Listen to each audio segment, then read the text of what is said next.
Assalamualaikum warahmatullahi wabarakatuh. Apa kabar sobat sekalian? Semoga baik-baik saja. Cuma lagi di channel Rama Termenunya. Kali ini kita akan membahas berita hangat dan masih hangat diperbincangkan, yaitu tentang Habib Rizik Syihab yang dari balik jeruji menyebut Indonesia itu darurat kebohongan, ya, bohongnya selangit katanya. Ini sesuai yang dilansir oleh poskota.co.id. Bagaimana selengkapnya langsung saja kita baca dan kita ulas, ya. Dari balik jeruji Habib Rizik sebut Indonesia darurat kebohongan, bohongnya selangit katanya. Ex-Imam Besar Front Pembela Islam FPI Habib Rizik Syihab melontarkan pernyataan menohok dari balik jeruji besi. Ia mengatakan Indonesia saat ini tengah dalam keadaan darurat kebohongan. Hal itu ia sampaikan lewat kuasa hukumnya Aziz Yanuar. Habib Rizik tak menjelaskan kebohongan seperti apa yang ia maksud. Kebohongan Indonesia darurat kebohongan, ujar Habib Rizik melalui pengacaranya. Tanpa menyebutkan personal, Habib Rizik hanya menekankan bahwa kebohongan itu ia lakukan oleh para pejabat negara, ya. Bahkan ia menyebut kebohongan yang dilakukan para pejabat itu setinggi langit. Bohongnya setinggi langit, tegasnya. Habib Rizik lantas meminta momentum Idul Fitri 1443 Hijriah ini sebagai pembersihan diri. Saya, Habib Rizik, menjadikan momentum untuk kembali ke fitrah manusia anti kebohongan, katanya. Diketahui Habib Rizik saat ini tengah mendekam di rumah tahanan rutan Barreskrim Polri. Ia dihukum atas 3 perkara pelanggaran protokol kesehatan di Petamburan, Megamendung, dan RS Umi Bogor. Rizik divonis 4 tahun 4 bulan tahanan dengan denda 20 juta. Habib Rizik ditahan sejak 12 Desember 2020. Jika merujuk besarnya vonis saat ini, dia akan bebas pada Agustus 2025, ya sobat sekalian. Jadi memang terkait vonis yang Habib Rizik itu, ya kalau menurut hitung-hitungan tidak bebasnya Agustus 2025, ya, tapi paling cepat itu 2023, ya. Untuk kasus Petamburan itu 8 bulan, kemudian kasus Megamendung itu didenda 20 juta, dan untuk kasus yang terakhir yaitu Rumah Sakit Umi itu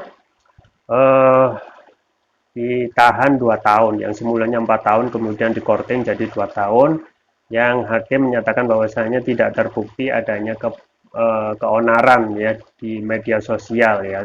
Nah ini juga, kalau tidak terbukti keonaran, kenapa tidak dibebaskan, gitu, ya. Nah, ini apa yang disampaikan Habib Rizik ini sesuatu hal yang menjadi rahasia umum, ya. Rahasia umum kalau memang Indonesia ini benar-benar darurat kebohongan. Dan ini memang dikonfirmasi kalau kita melihat track record rezim ini. Ya memang sejak rezim saat ini itu nampak sekali, gitu, ya. Bukan berarti bahwasanya sebelumnya itu bebas-bebas saja tanpa ada kebohongan terhadap publik, tetapi yang terjadi sekarang memang benar-benar nyata, gitu, ya. Nah, itu bisa kita lihat track record di media, ya, bagaimana apa yang dijanjikan oleh para politisi, ya, termasuk juga pejabat negara yang menjadi bupati, ya, yang jadi gubernur, termasuk juga jabatan tertinggi yaitu presiden, hampir sama melakukan janji-janji politik, gitu, ya. Tetapi kebanyakan janji politik itu, ya, kita bisa nilai sendiri apakah itu dijalankan sesuai yang dia sampaikan pada saat kampanye atau tidak. Itu bisa dinilai sendiri. Dan mayoritas banyak sekali kebohongan publik yang paling nampak adalah dari pucuk pimpinan, yaitu para pejabat negara, gitu, ya. Kita ketahui belum hilang dari ingatkan kita tentang janji akan merealisasikan mobil nasional SMK, gitu, ya. Nah sekarang sampai sekarang, dan ini sudah periode kedua dan mau habis masa jabatannya, itu tidak ada kejelasan gitu ya. Pun juga masalah tentang tidak akan mengambil utang negara misalnya ya. Utang negara itu yang saat ini ugal-ugalan ya, kalau kita melihat eh, terakhir dari pemerintahan Bapak SBY itu maksimal utang itu 1.800 sampai 2.000 triliun ya. Dan saat ini coba bayangkan sekarang sudah mencapai 7.000 triliun gitu ya. Dan ada juga pengamat mengatakan itu meskipun 7.000 triliun itu belum semua tercatat ya. Bisa jadi lebih besar gitu ya.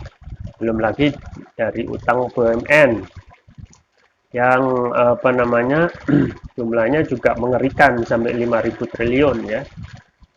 Dan yang patut kita sesalkan ya apa yang jadi apa namanya yang disampaikan oleh Menteri Keuangan ya sama ya, utang kita itu tidak masih kecil dibandingkan dengan negara-negara lain. Coba bayangkan ya, anggaran kita itu memakai anggaran defisit gitu ya. Tidak pernah dalam sejarah Indonesia itu anggaran kita itu surplus ya. Apalagi kalau melihat anggaran ini sebagai hal yang dilakukan terus-menerus ya, dan diperkirakan pada akhir masa pemerintahan rezim itu bisa sampai 10.000 triliun, bahkan mungkin lebih gitu ya. Nah, ini yang patut kita khawatirkan ya. Jangan sampai nanti itu ini akan menjadi seperti negara gagal yang dialami oleh Yunani gitu ya. Yunani dahulu ya sudah menyatakan menjadi negara gagal ya dengan adanya jebakan utang dan akhirnya memang tidak bisa membayar ya. Dan memang saat ini penjajahan paling baru neolib itu ya jebakan yang paling uh, non fisik ya, yaitu jebakan utang ya.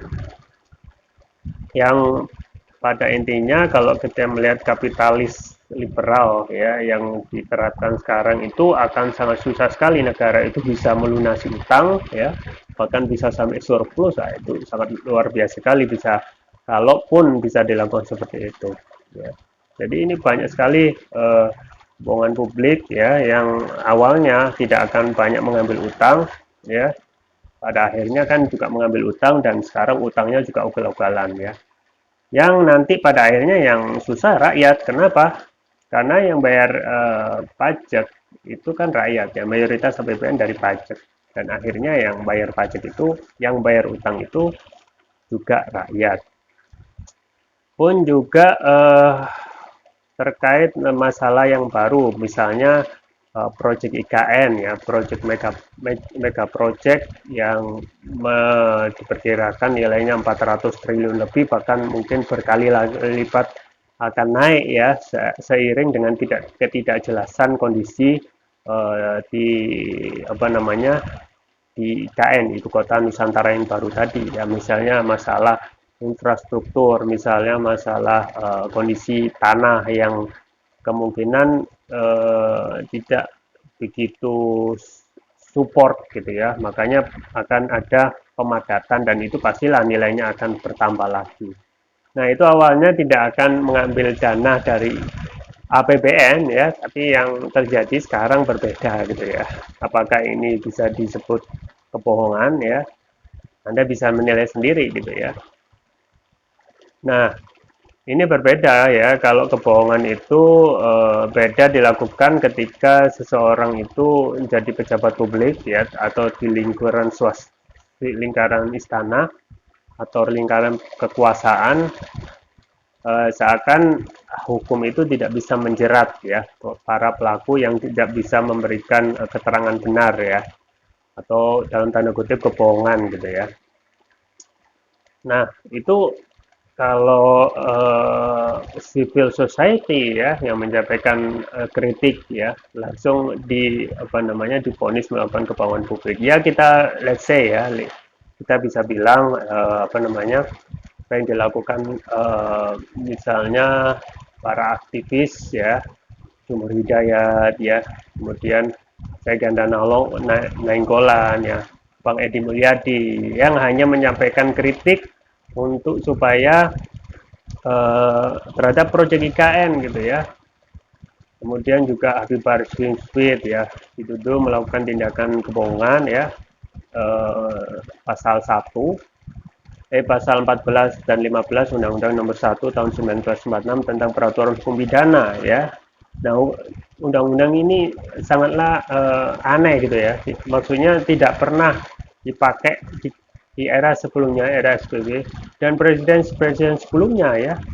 Bahkan era Soekarno pun nggak pernah dipakai. Baru kali ini ya, undang-undangnya sangat lama sekali, Undang-Undang Nomor 1 1946 itu akan dicari-cari untuk menjerat orang-orang yang dalam tanda kutip ya kritis terhadap kekuasaan ya, menjadi lawan politik. Nah, ini kita patut sayangkan ya.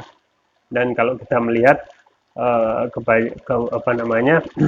apa yang disampaikan oleh Habib Rizik Sihab itu adalah peringatan kepada kita semua ya, termasuk juga kepada pemangku jabatan, para pejabat negara yang mereka itu harusnya sadar gitu ya. Mereka adalah pejabat negara ya yang dibayar oleh rakyat melalui pajak dari APBN dari rakyat, itu harusnya bisa mengayomi ya, tidak menciptakan kebohongan-kebohongan baru ya. Dan apa yang disampaikan oleh Habib Rizik Sihab memang darurat kebohongan itu bisa saja menjadi peringatan ya.